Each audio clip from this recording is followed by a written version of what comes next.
নমস্কার, আপনারা দেখছেন জেলার 1 number online TV channel Birbhum RC TV. শুরু করছি আজকের সংবাদ। বিস্তারিত সংবাদে যাবার আগে দেখে নেব সংবাদ শিরোনাম। তৃণমূলের ভোট প্রচারে রোড শোতে দেব সিউড়িতে।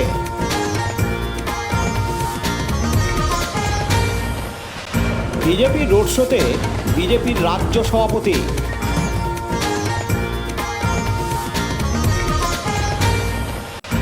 তৃণমূলের ভোট প্রচার দুবরাজপুর ব্লকের আদমপুর গ্রামে।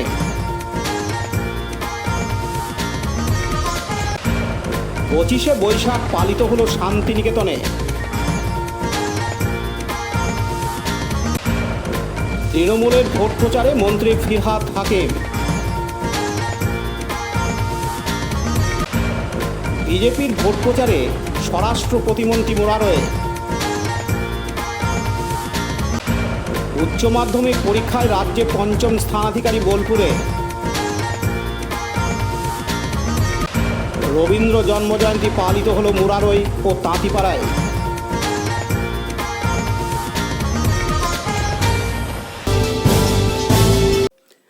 আজ বুধবার 8ই মে বীরভূম লোকসভা কেন্দ্রের তৃণমূল কংগ্রেসের প্রার্থী শতাব্দী রায়ের সমর্থনে সিউড়িতে প্রচারে আছেন দীপক অধিকারী ওরফে দেব।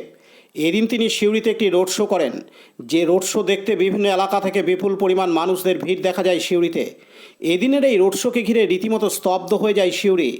মহানায়ক তথা রাজনীতিবিদ দেবকে দেখতে রাস্তার দুদিকে কাতারে কাতারে মানুষ জমা হতে দেখা যায়। এর পাশাপাশি তিনি এদিন সাংবাদিকদের মুখোমুখি হয়ে বলেন, বাংলায় শান্ত পরিবেশ বজায় রয়েছে, আর সেই শান্ত পরিবেশকে সহ্য হচ্ছে না বিজেপির।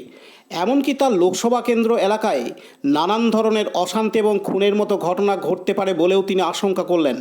এদিন তিনি আরও জানান, কোনোভাবে কিছু করে যদি একটা মাহল তৈরি করা যায় এবং যদি সেটাকে নিয়ে যেভাবে ইস্যু তৈরি করার চেষ্টা করছে, সেভাবে আমাদের কাছে খবর আছে কেস করে সেরকম একটা ষড়যন্ত্র করে একটা ইনসিডেন্ট ঘটিয়ে সেটা আমাদের দলের নেতাদের প্রতি দিয়ে তাদেরকে অ্যারেস্ট করিয়ে বা কোনো একটা সন্ত্রাস তৈরি করে সেটাকে ইলেকশনে ইস্যু করার চেষ্টা করছে না করবে। করতে পারে, দেখতে তো পাচ্ছি, মানে জেতার জন্য কোথাও যেন বিজেপি যিনি প্রার্থী আছেন তিনি মরিয়া হয়ে পড়েছেন এবং আমার মনে হয় জেতার জন্য ওনারা সব কিছুই করতে পারে। আমি তাই এই আগের দিন বললাম, আমার এসপিকেও বলা আছে এবং ইলেকশন কমিশনকেও বলছে একটু নজর রাখবেন, কারণ অনেক অন্য স্টেটের মানুষকে দেখা যাচ্ছে কেশপুরে ঘোরাঘুরি করতে, যারা কি বলবো সন্ত্রাস করার জন্য হয়তো রেডি হয়ে আছে বা কোনো একটা সময়ের জন্য খুঁজছে যেখানে এমন একটা ইনসিডেন্ট তৈরি করবে যেটা কেশপুরে মাহলটাকে মানে যাতে নষ্ট করার জন্য। আমার মনে হয় সব রকম সম্ভাবনা আছে। কেশপুরে যেইভাবে মানুষ গত 10 বছর ধরে শান্তিতে আছে, যেভাবে ভালো আছে, যেভাবে আমরা আগিয়ে রেখেছি, সেইটা কোথাও যেন বিরোধী দলের যিনি প্রার্থী তার ভালো লাগছে না এবং তারা ষড়যন্ত্র করছে কীভাবে এই শান্তিটাকে নষ্ট করা যায়। পার্থ দাসের report, Birbhum RC TV, Suri. আজ বুধবার 8ই মে বিজেপির রাজ্য সভাপতি তথা বালুরঘাট লোকসভা কেন্দ্রের বিজেপির প্রার্থী ডক্টর সুকান্ত মজুমদারের রোড শো হয় বোলপুরে। আজ 25শে বৈশাখ রবীন্দ্রনাথ ঠাকুরের জন্মদিন। রবীন্দ্রনাথের পূর্ণভূমিতে ডক্টর সুকান্ত মজুমদার রবীন্দ্র মূর্তিতে মাল্যদান করেন। রবীন্দ্র মূর্তিতে পুষ্পস্তবক দিয়ে শ্রদ্ধা জ্ঞাপন করেন। তারপর বোলপুর কাছারিপট্টি থেকে রোড শোতে অংশগ্রহণ করেন বিজেপির বোলপুর লোকসভা কেন্দ্রের প্রার্থী পিয়া সাহাকে নিয়ে। অসংখ্য বিজেপি সমর্থক এই রোড শোতে অংশগ্রহণ করেন তীব্র গরম উপেক্ষা করে। এই রোড শো বোলপুরের বিভিন্ন পথ পরিক্রমা করে। কাজী আমিরুল ইসলামের report, Birbhum RC TV, Bolpur. এখন বিজ্ঞাপন বিরতি, ফিরে আসছি বিরতির পর। সব থেকে ভালো চিকিৎসা সবচেয়ে কম খরচে, সবচেয়ে কম খরচে। সব থেকে ভালো চিকিৎসা সবচেয়ে কম খরচে, সবচেয়ে কম খরচে। বিশ্বমানের স্বাস্থ্য পরিষেবা মিলবে দিনে রাতে, বিশ্বমানের স্বাস্থ্য পরিষেবা মিলবে দিনে রাতে। মণি মহেশ হসপিটাল, মণি মহেশ হসপিটাল, মণি মহেশ হসপিটাল, মণি মহেশ হসপিটাল। মনি মহেশ হসপিটাল, দুবরাজপুর, বীরভূম। ফিরে এলাম বিরতির পর। গতকাল মঙ্গলবার 7ই মে সন্ধ্যায় দুবরাজপুরের লক্ষ্মীনারায়ণপুর গ্রাম পঞ্চায়েতের অন্তর্গত আদমপুর গ্রামে আসন্ন লোকসভা নির্বাচনে ভোট প্রচারে মিছিল করল তৃণমূল কংগ্রেস। বীরভূম লোকসভা কেন্দ্রে তৃণমূল কংগ্রেসের প্রার্থী শতাব্দী রায়ের সমর্থনে মিছিল হয়। গতকাল সন্ধ্যায় এই মিছিলে পা মেলান জেলা তৃণমূল কংগ্রেসের কোর কমিটির আহ্বায়ক বিকাশ রায়চৌধুরী, জেলা তৃণমূলের সহ সভাপতি মলয় মুখার্জি, তৃণমূল কংগ্রেসের দুবরাজপুর ব্লকের যুগ্ম আহ্বায়ক রফিউল হোসেন খান, জেলা পরিষদের সদস্যা মুনমুন ঘোষ, লক্ষ্মীনারায়ণপুরের তৃণমূল কংগ্রেসের অঞ্চল সভাপতি কাজল খান সহ আরও অনেকে। মিছিল শেষে জেলা তৃণমূল কংগ্রেসের কোর কমিটির আহ্বায়ক তথা সিউড়ির বিধায়ক বিকাশ রায়চৌধুরী প্রশ্নের উত্তরে জানান, এবারে বাংলা থেকে যে অঙ্গুলি হেলনে চলবে সেটাই দিল্লিকে মানতে হবে। পাশাপাশি বিজেপিকে কটাক্ষ করেন। এদিন তিনি আরও জানান, বার্তা একটাই, ভোটে তৃণমূল কংগ্রেস এবারে 42-এ 42 হবে। বীরভূমের দুটো সিট, বীরভূম এবং বোলপুর, শতাব্দী রায় 2 লক্ষর বেশি ভোটে জিতবে, আর অসিত মালও 2.5 লক্ষর বেশি ভোটে জিতবে। মানুষের যে স্বতঃস্ফূর্ত এই যে উৎসাহ, মমতা ব্যানার্জির প্রতি তাদের যে আস্থা বিশ্বাস, এটা তৃণমূল কংগ্রেসের মানুষ বুঝে নিয়েছে। ওই বসন্তের কোকিলের মতো বছরে ভোটের আগে এলে মানুষের ভোট পাওয়া যায় না, সারা বছর মানুষের সঙ্গে থাকতে হয়, মানুষের জন্য উন্নয়ন করতে হয়, মানুষের জন্য বিভিন্ন প্রকল্প মানুষকে উপহার দিতে হয়। মমতা ব্যানার্জির লক্ষ্মীর ভাণ্ডার, বিনা পয়সায় রেশন, তারপরে স্বাস্থ্যসাথী কার্ড, স্কুল কলেজের পরিবেশ আলাদা, মানবিক ভাতা, আর কেন্দ্রে জবাব দিচ্ছে মানুষ তৈরি আছে 100 দিনের কাজ বন্ধের প্রতিবাদে, আর কাঁচা বাড়ি পাকা বন্ধ করার প্রতিবাদে। বিজেপির এবারে রেহাই নেই। এবারে বাংলা থেকেই যে অঙ্গুলি হেলন চলবে সেটাই দিল্লিকে মানতে হবে। Laltu Mukherjee report, Birbhum RC TV, Dubrajpur. আজ 25শে বৈশাখ কবিগুরু রবীন্দ্রনাথ ঠাকুরের জন্মদিন পালিত হলো শান্তিনিকেতনের উপাসনা গৃহে।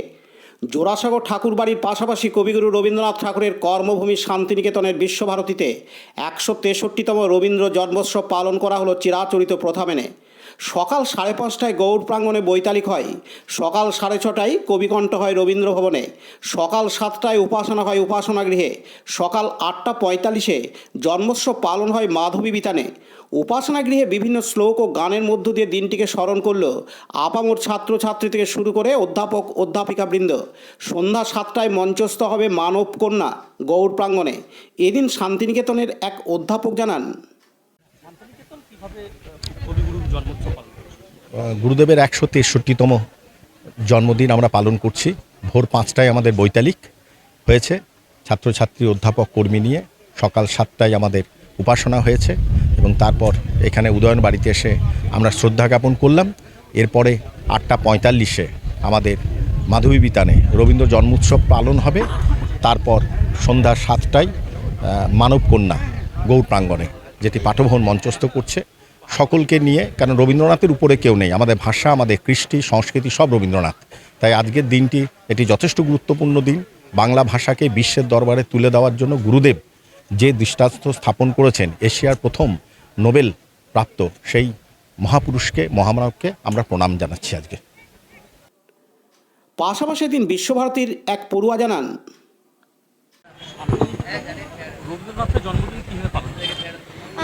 রবীন্দ্রনাথের আমাদের ভোর 5টার সময় বৈতালিক হয়েছিল আজকে।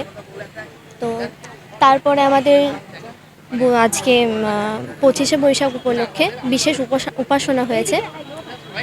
এরপরে মাধবী বিতানে অনুষ্ঠান আছে। তারপরে আবার সন্ধ্যাবেলায় 6:30 থেকে নৃত্যনাট্য হবে। তো আমাদের কাছে তো খুবই ভালো লাগে। যখন এখানে বিশ্বভারতীতে যখন আসিনি, মানে পড়াশোনা করিনি, তার আগে এখানে আসতাম, দেখতাম, ভালো লাগতো। এখানে ভর্তি হয়ে আরও ভালো লাগে, যখন সবটা মানে এগুলো মিস করলে গেলে একটা মানে কেমন একটা লাগে। কিন্তু তবে এগুলো সকালে উঠে যে আসা, পরিবেশটাকে সকালে দেখা, এই সঙ্গীতগুলোকে উপভোগ করা, সবই ভাল লাগে। আমার নাম তিথিমন। কাজী আমিরুল ইসলামের report, Birbhum RC TV, Santiniketan. এখন বিজ্ঞাপন বিরতি, ফিরে আসছি বিরতির পর। বঞ্চনার অবসান, শ্রমের সম্মান। 100 দিনের কাজের অদক্ষ শ্রমদানকারীদের জীবনে এলো নতুন প্রভাতের আলো। মাননীয় মুখ্যমন্ত্রী মমতা বন্দ্যোপাধ্যায়ের উদ্যোগে তাদের 2 বছরের বকেয়া মজুরির বঞ্চনার অবসান হলো। সম্পূর্ণ রাজ্য সরকারের নিজস্ব তহবিল থেকে 2651 কোটি টাকা ব্যয়ে 59 লক্ষ অদক্ষ শ্রমদানকারীদের বকেয়া মজুরি প্রদান করা হয়েছে। হাসি ফুটেছে রাজ্যের সকল অদক্ষ শ্রমদানকারীদের মুখে। পঞ্চায়েত ও গ্রামোন্নয়ন দপ্তর, পশ্চিমবঙ্গ সরকার কর্তৃক জনস্বার্থে প্রচারিত। ফিরে এলাম বিরতির পর। গতকাল মঙ্গলবার 7ই মে বীরভূম জেলার মোরারই 2 নম্বর ব্লকের অন্তর্গত পাইকরের হাজরা মাঠে বীরভূম লোকসভা কেন্দ্রে তৃণমূল কংগ্রেসের প্রার্থী শতাব্দী রায়ের সমর্থনে নির্বাচনী জনসভার আয়োজন করা হয় তৃণমূল কংগ্রেসের তরফ থেকে। এই নির্বাচনী জনসভায় উপস্থিত ছিলেন মন্ত্রী ফিরহাদ হাকিম, পশ্চিমবঙ্গ সরকারের ক্ষুদ্র ও কুটির শিল্প মন্ত্রী তথা বোলপুরের বিধায়ক চন্দ্রনাথ সিনহা, ডেপুটি স্পিকার তথা রামপুরহাটের বিধায়ক ডক্টর আশিস বন্দ্যোপাধ্যায়, INTTUC জেলা সভাপতি ত্রিদীপ ভট্টাচার্য সহ স্থানীয় নেতৃত্ব ও কর্মী সমর্থকরা। এদিন মন্ত্রী ফিরহাদ হাকিম তার বক্তব্যে জানান, মন্ত্রী মমতা ব্যানার্জি মন্ত্রিসভায় চন্দ্রনাথ সিনহা আছেন, আমার ছোট ভাই অভিজিৎ সিনহা রানা বিধায়ক আছেন, ডক্টর মুশাফর হোসেন বিধায়ক আছেন, আমাদের রাজু সিং বিধায়ক আছেন, আফতাবউদ্দিন মল্লিক আছেন, আলী খান সাহেব এক্ষুনি বললেন, ত্রিদীপ ভট্টাচার্য আছেন, কাজী মুফিজউদ্দিন, ইয়াইয়া খান সাহেব আছেন। আপনারা সকলে এখানে আছেন।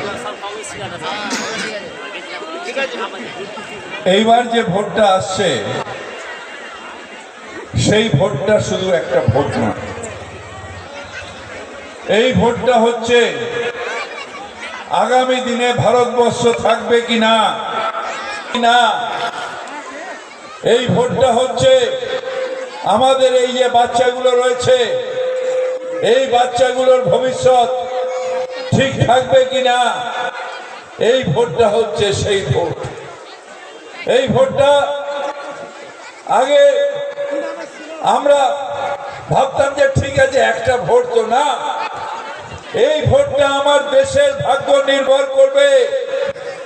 বারবার করে এই দেশের সবথেকে বড় গব্বর সিং, তার নাম নরেন্দ্র মোদী। দীপু মিয়ার report, Birbhum RC TV, Murarai. গতকাল মঙ্গলবার 7ই মে বীরভূম জেলার মোরারই 1 নম্বর ব্লকের পলসা গ্রামের কারবালা মাঠে বিজেপির তরফ থেকে বীরভূম লোকসভা কেন্দ্রের প্রার্থী দেবতনু ভট্টাচার্যের সমর্থনে নির্বাচনী জনসভা হয়। এই জনসভায় উপস্থিত ছিলেন কেন্দ্রীয় স্বরাষ্ট্র প্রতিমন্ত্রী নিশীথ প্রামাণিক, অভিনেতা রুদ্রনীল ঘোষ, প্রার্থী দেবতনু ভট্টাচার্য, জেলা কমিটির সম্পাদক অরিন দত্ত সহ বিজেপির লোকাল কমিটির নেতা নেতৃত্ববর্গ। এদিন কেন্দ্রীয় স্বরাষ্ট্র প্রতিমন্ত্রী নিশীথ প্রামাণিক তার বক্তব্যে জানান, যে মমতা বন্দ্যোপাধ্যায় আপনারা দেখেছেন বিভিন্ন মঞ্চে দাঁড়িয়ে এনআরসি বারবার তিনি একটা কথা বলছেন। আমি দায়িত্ব নিয়ে বলছি, এই ধরনের কোনো বিল বা এই ধরনের কোনো সিদ্ধান্ত কেন্দ্র সরকারের পক্ষ থেকে নেওয়া হয়নি। সিটিজেনশিপ অ্যামেন্ডমেন্ট অ্যাক্ট হয়েছে, সিটিজেন অ্যামেন্ডমেন্ট অ্যাক্ট সিএ হয়েছে, আপনারা জানেন। এখানে বহু সংখ্যালঘু ভাইয়েরা উপস্থিত আছে। আমি আপনাদেরকে এই মঞ্চ থেকে দায়িত্ব নিয়ে বলে যাচ্ছি, সিটিজেনশিপ অ্যামেন্ডমেন্ট অ্যাক্টের মাধ্যমে ভারতবর্ষের কারোর কোনো ব্যক্তির নাগরিকত্ব যাবে না। আমি দায়িত্ব নিয়ে বলে যাচ্ছি এই মঞ্চ থেকে, যারা বিভিন্ন দেশ থেকে এসছেন নাগরিকত্ব পাননি, তাদের নাগরিকত্ব পাইয়ে দেবার আইন হচ্ছে সিটিজেনশিপ অ্যামেন্ডমেন্ট অ্যাক্ট। আজকে সারা রাজ্য জুড়ে আপনারা দেখছেন একটা অরাজকতার পরিবেশ। সারা রাজ্যে কোথাও মায়েদেরকে অসম্মানিত করা হচ্ছে, কোথাও আবার শিক্ষিত যারা যুব ভাইয়েরা, শিক্ষিত যাদের যোগ্যতা রয়েছে, তারা রাস্তায় বসে আন্দোলনরত। আজকে এই বাংলা আমরা চাই না, আমরা চাই শান্তি। যে শান্তির বাংলা আমরা এর আগে দেখেছি, যে সংস্কৃতির বাংলা দেখেছি, আমরা শান্তিতে থাকতে চাই। এই অশান্তির বাতাবরণ, এই বাংলা আমরা এর আগে দেখিনি। আর এর জন্য যদি কেউ দায়ী থাকে, সেটা বাংলার মুখ্যমন্ত্রী মমতা বন্দ্যোপাধ্যায়। আজকে 5,000 যাদের যোগ্যতা নেই, অযোগ্য প্রার্থী, তাদেরকে চাকরি দিতে গিয়ে 20,000 যারা যোগ্যতা সম্পন্ন যারা চাকরি প্রার্থী রয়েছে তাদের ভবিষ্যৎকে অনিশ্চয়তার দিকে ফেলে দিয়েছে। আমি বলবো এটা আমাদের বাংলার জন্য অত্যন্ত দুঃখের। বাংলার যারা যুব, আপনাদের এই অঞ্চল থেকে বহু যুব, বহু আমাদের মানুষ এখান থেকে পরিযায়ী শ্রমিক হয়ে দিল্লি, গুজরাট, রাজস্থানে আপনাদের যেতে হয়। কোনো কর্মসংস্থান গত 10 বছরে বাংলায় হয়নি, কোনো কর্মসংস্থানের ব্যবস্থাও নেওয়া হয়নি। আর যখন শিক্ষিত যুবকরা কাজ চাইতে যাচ্ছেন। পাশাপাশি অভিনেতা রুদ্রনীল ঘোষ বলেন, আপনি চোরের পক্ষে থাকলেন, দুর্ভাগ্য যে আমাদের লড়াই করতে হচ্ছে চোরেদের বিরুদ্ধে। এরা সবার সবটা খায়। এরা হাওড়া আমদাতে আনিস খানকে মেরেছিল, পুলিশ দিয়ে মেরেছিল, আজ অব্দি তার কোনো সুরাহা হলো না।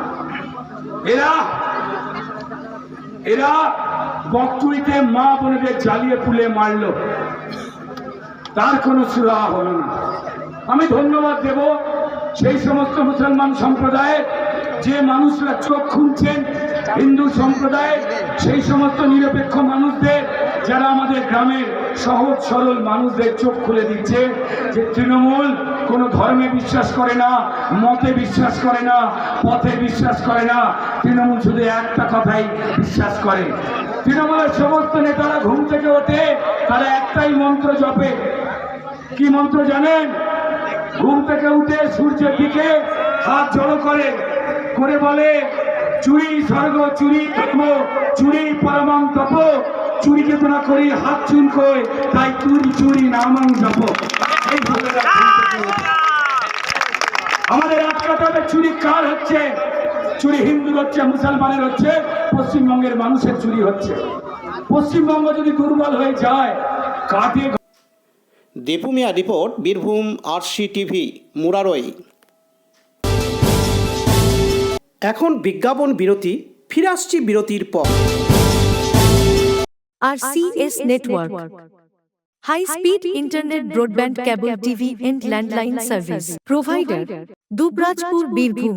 আমাদের এখানে পাবেন BSNL, RailTel, city alliance and Jio ফাইবারের internet, cable TV and landline টেলিফোনের কানেকশন নিতে যোগাযোগ করুন। দুবরাজপুর 034422962277 7449000072 9732202011 8207037404। সিউড়ি 034622999995 9647669665 7063544520। ফিরে এলাম বিরতির পর। উচ্চ মাধ্যমিক পরীক্ষায় রাজ্যের 5ম স্থান অধিকার করেছে বোলপুরের নবনালন্দা বিদ্যালয়ের সানন্দা রায়। তার প্রাপ্ত নম্বর 492। আজ বুধবার 8ই মে বিদ্যালয়ে এসে তার প্রতিক্রিয়া জানায় সে। কলা বিভাগ নিয়ে পড়াশুনো করত সে। আগামীতে অধ্যাপনা সহ বিভিন্ন প্রতিযোগিতামূলক পরীক্ষায় অংশ নিতে চায় সানন্দা রায়। উল্লেখ্য, 2022 সালের মাধ্যমিক পরীক্ষায় রাজ্যের মধ্যে 10ম স্থান অধিকার করেছিল সে। এদিন উচ্চ মাধ্যমিকে 5ম স্থানাধিকারী সুনন্দা রায় জানান, খুশি, আমি অত্যন্ত খুশি এবং অত্যন্ত কৃতজ্ঞ। মানে আমি যেই রেজাল্টটা করেছি সেটা আমার একার নয়, আমার স্কুলের টিচারদের প্রথম কথা, আমার মা বাবার, আমার আত্মীয় স্বজন সকলের, এবং আমার পাড়ার যারা কাকু কাকিমা তারাও আমাকে অত্যন্তভাবে অনুপ্রাণিত করেছেন এবং আমার পাশে থেকেছেন। তো সবার এই রেজাল্টে, এবং আমি আশা করছি সবাই খুশিই হয়েছে। তো খুশি তো প্রচণ্ড। আর আরেকটা কি বললেন, এই জার্নিটা কতটা কঠিন ছিল? কারণ তুমি মাধ্যমিকে 10th হয়েছিল, তারপর সাধারণত সবাই সায়েন্স নিয়ে পড়ে, তুমি আর্টস নিয়ে পড়াশোনা করলে আবার দেখুন, একটা বিষয় হচ্ছে যে আপনাকে সবাই জিজ্ঞেস করবে যে কেন তুই নিলি না, তো তুই কি পারিস না, তোর কি হবে না, মানে তুই কেন করতে পারিস না, তুই কি পড়িসনি, এই বিষয়গুলো, মানে সায়েন্সের বিষয়গুলো। দেখুন, আমি মাধ্যমিকেও সায়েন্সের বিষয়গুলোতে ভালো নাম্বারই পেয়েছিলাম। তো আর্টসের বিষয়টা আমার ভালো লাগতো, নিজের মন থেকে আমার মনে হতো যে আমি একটু জানি, মানে আমার কিউরিওসিটিটা আর্টসেই বেশি ছিল। তো সেজন্য আমি আর্টসই নিয়েছি এবং এই জার্নিটা একটু মানে কি বলবো, কিছু কিছু ক্ষেত্রে কেউ কেউ হয়তো কিছু বললো, কিন্তু সেগুলোকে আমি অত গুরুত্ব দিইনি। আমি আমার মা বাবাকে পাশে পেয়েছি, আমার স্কুলের টিচারদেরকে পাশে পেয়েছি, সকলকে পাশে পেয়েছি। সেজন্য মানে যেটুকু মানে কি বলবো কঠিন বিষয় এসেছিল, সে সব কিছু মানে আমার সেগুলোর ঊর্ধ্বে আমার সকলের সাপোর্টটা আমি পেয়েছি, সেটা আমার খুব ভালো লাগে। সারাদিনে পড়াশোনা কাজী আমিরুল ইসলামের report, Birbhum RC TV, Santiniketan. এখন বিজ্ঞাপন বিরতি, ফিরে আসছি বিরতির পর। জ্যোতিষ তন্ত্র যন্ত্র ও রত্নে অশুভ গ্রহের স্থায়ী প্রতিকার করা হয়। জ্যোতিষ ও বাস্তু সম্রাট শ্রী শিবশঙ্কর। জীবনে যে কোনো সমস্যা, যেমন মাঙ্গলিক দোষ, কালসর্প দোষ, গুরুচণ্ডাল দোষ, বাস্তু দোষ, দৈন্য যোগ, দাম্পত্য কলহ, সন্তান, শনি সাড়েসাতি সহ বিভিন্ন জটিল সমস্যার সমাধান করা হয়। এছাড়া পড়াশোনায় বাধা, চাকরিও বাধা, বিবাহে সমস্যা, ব্যবসায় ক্ষতি প্রভৃতি সমস্যার গ্যারান্টি সহকারে প্রতিকার করা হয়। কুষ্ঠি, ঠিকুজি ও বিবাহের জটক বিচার করা হয়।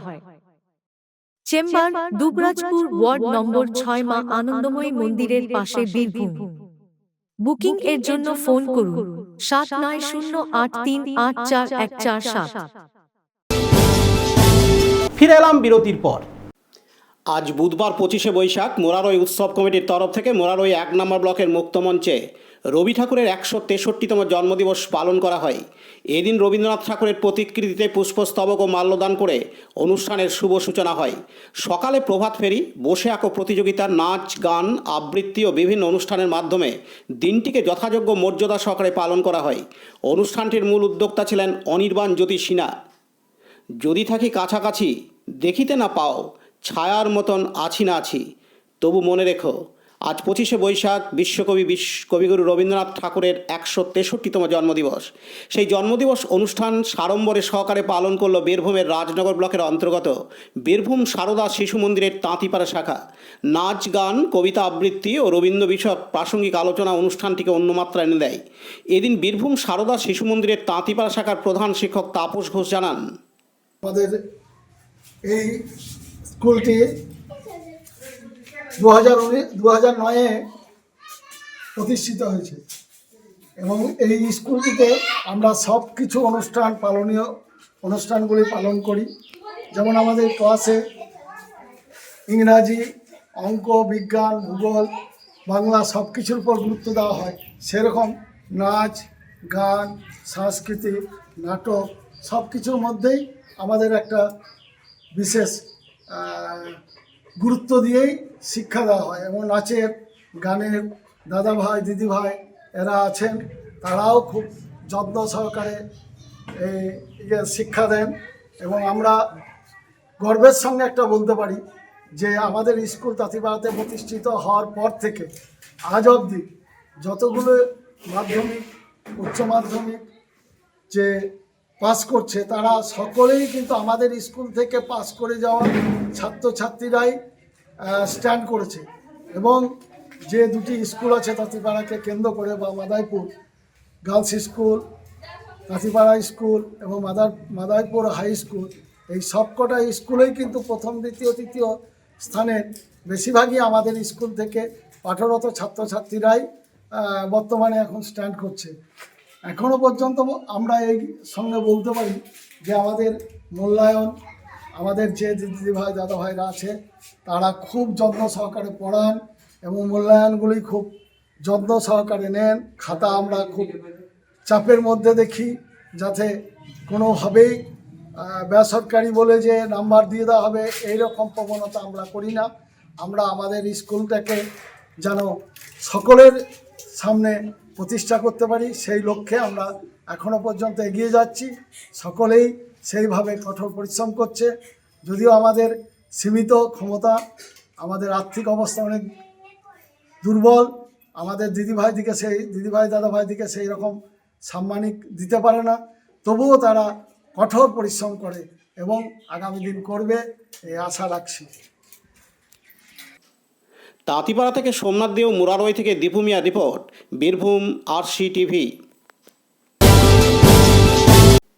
আজকের সংবাদ এই পর্যন্ত। পরবর্তী সংবাদের জন্য চোখ রাখুন বীরভূম আরসি টিভির পর্দায়। নমস্কার।